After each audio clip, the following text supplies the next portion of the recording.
ഇതെന്ത് കൂത്ത്? ഇതെന്ത് കൂത്ത്? അങ്ങനെ എല്ലാം കഴിഞ്ഞുല്ലേ? കൊട്ടിക്കലാശവും വെടിക്കെട്ടും എല്ലാം കഴിഞ്ഞ് ഉപചാരം ചൊല്ലി പിരിഞ്ഞു. ഇനിയല്ലേ അങ്ങ് ഇന്ദ്രപ്രസ്ഥത്തിലേക്കുള്ള അശ്വമേധം. അതങ്ങ് എത്തിയിട്ട് വേണം പട്ടാഭിഷേകം.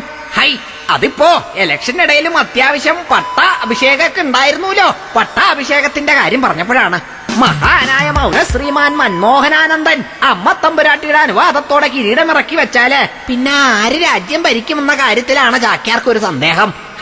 അതിനല്ലേ ഗുജറാത്ത് അംഗരാജ്യം വാഴുന്ന നല്ല മോടിയുള്ള ആളെ യുദ്ധകാഹളം മുഴക്കി വരണത് എന്നത് ഇവിടെ ഒരുത്തൻ. കൂട്ടത്തില് നല്ല അധ്വാനിയായ വേറൊരാളും കുപ്പായം തയ്പ്പിച്ച് നിൽക്കുന്നുണ്ടല്ലോ. പക്ഷേ കിരീടം യുവരാജാവിന്റെ തലയിലിരിക്കണത് കാണാനാണ് അമ്മ തമ്പുരാട്ടിക്ക് ആഗ്രഹം. എന്നാല് ഇങ്ങ് തെക്കുള്ള പുണ്യാളനായ സേനാനായകൻ വളരെ പൈശാചികവും മൃഗീയവുമായ ശൂരതയോടെ AK-47 പിടിച്ചു വരുമ്പോള് തലയിൽ വെള്ളത്തൊപ്പിയുമിട്ട് ഒരു കയ്യിൽ ചൂലും മറുകയ്യിൽ കേജരിവാളും ഉയർത്തിപ്പിടിച്ച് എല്ലായിടത്തു നിന്നും തല്ലും വാങ്ങി ദേ വേറൊരാള് വരണു. പിന്നെ ആരൊക്കെയായി വരണത്? ഈശ്വര, തമിഴ് ദേശം വാഴും പട്ടുസാരി തമ്പുരാട്ടി, ബംഗാൾ ദേശം വാഴും ഒട്ടും മമതയില്ലാത്ത വേറൊരു തമ്പുരാട്ടി, ഉത്തർപ്രദേശം മുഴുവൻ പ്രതിമകൾ നിറച്ച മായാമോഹിനി തമ്പുരാട്ടി.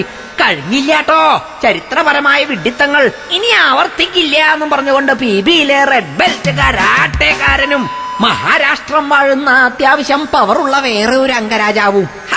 അങ്ങനെ സകലമാന രാജാക്കന്മാരും രാജ്ഞിമാരും കൂടി അധികാരം കൊണ്ട് ലോകം കീഴടക്കൂ എന്ന മഹത്വാക്യവും ഉയർത്തിപ്പിടിച്ച് ഇന്ദ്രപ്രസ്ഥത്തിലേക്ക് റൺ ബോബി റൺ, തെറ്റിപ്പോയി, റൺ ബേബി റൺ എന്ന പാട്ടും പാടി കൂട്ടയോട്ടം നടത്തണത് കാണുമ്പോള് ചാക്യാർക്കൊന്നേ പറയാനുള്ളൂ, ദേ ജനങ്ങൾക്കും give some money and save nation.